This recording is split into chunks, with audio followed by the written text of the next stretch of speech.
नमस्कार दोस्तों, स्वागत है आपका हमारे चैनल पर। आज हम बात करेंगे एक ऐसे सैन्य विमान के बारे में जिसने पूरी दुनिया को चौंका दिया है।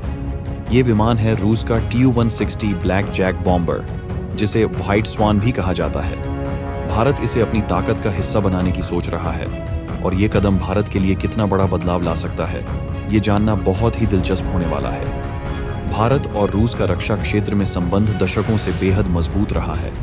भारत ने हमेशा रूस के अत्याधुनिक हथियारों को अपनाया है, चाहे वह S-400 मिसाइल सिस्टम हो या फिर MiG-29 और सुखोई 30 जैसे फाइटर जेट्स। इसी कड़ी में अब बात चल रही है Tu-160 बॉम्बर की, जिसे रूस ने भारत को विशेष ऑफर दिया है। Tu-160 बॉम्बर, जिसे ब्लैक जैक के नाम से भी जाना जाता है, असल में एक लंबी दूरी का बम वर्षक विमान है। इसका डिजाइन और इसकी क्षमताएं इसे बाकी विमानों से काफी अलग बनाती हैं। यह विमान न्यूक्लियर ट्रायड का हिस्सा है, यानी परमाणु हमला करने में सक्षम है। इसकी गति और मार्ग क्षमता इसे दुश्मन के लिए एक बड़ा खतरा बनाती है। इस बॉम्बर की खासियत की बात करें तो इसकी अधिकतम गति 2220 किलोमीटर प्रति घंटा है। इसके पंखों का फैलाव लगभग 56 मीटर है, जो इसे स्थिरता और संतुलन प्रदान करता है। Tu-160 का कुल वजन 1,10,000 किलोग्राम तक हो सकता है, जिसमें भारी मात्रा में बम और मिसाइलें भी शामिल होती हैं। 60 की पहली उड़ान 1981 में हुई थी, लेकिन 1995 में रूस ने इसे एक्टिव ड्यूटी से हटा दिया क्योंकि इसकी परिचालन लागत बेहद ऊंची थी। हालांकि 2015 में रूस ने इसे अपग्रेड कर फिर से सेवा में शामिल किया ताकि स्ट्रैटेजिक बॉम्बर्स की कमी पूरी हो सके। अब सवाल उठता है कि भारत को इस बॉम्बर में इतनी दिलचस्पी क्यों है। दरअसल भारत लंबे समय से एक ऐसे बम वर्षक विमान की तलाश में है जो लंबी दूरी पर भारी मात्रा में बम गिराने में सक्षम हो। इसका मुख्य कारण है चीन और पाकिस्तान के साथ चल रही तनातनी। Tu-160 इस मामले में बिल्कुल फिट बैठता है क्योंकि इसकी रेंज इतनी है कि ये एक उड़ान में दुश्मन की सीमा में गहराई तक घुस सकता है।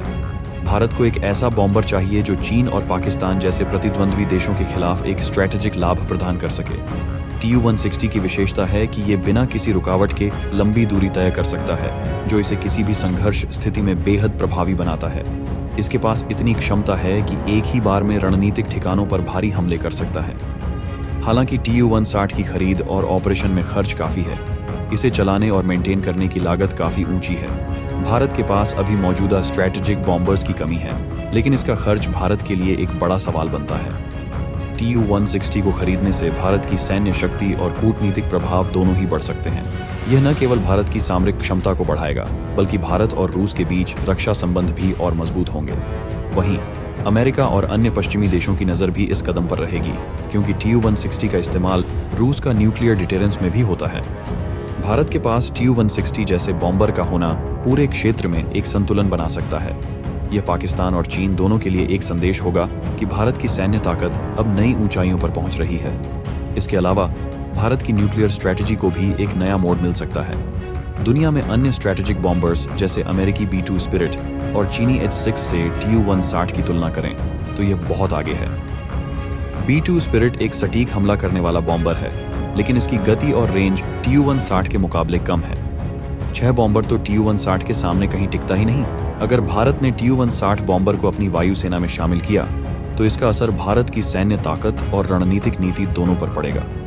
यह कदम भारत के लिए रक्षा के क्षेत्र में एक बड़ा गेम चेंजर साबित हो सकता है। तो दोस्तों, क्या आपको लगता है कि भारत को Tu-160 जैसे शक्तिशाली बॉम्बर की जरूरत है? क्या यह भारत को रक्षा क्षेत्र में नई ऊंचाइयों पर पहुंचा सकता है?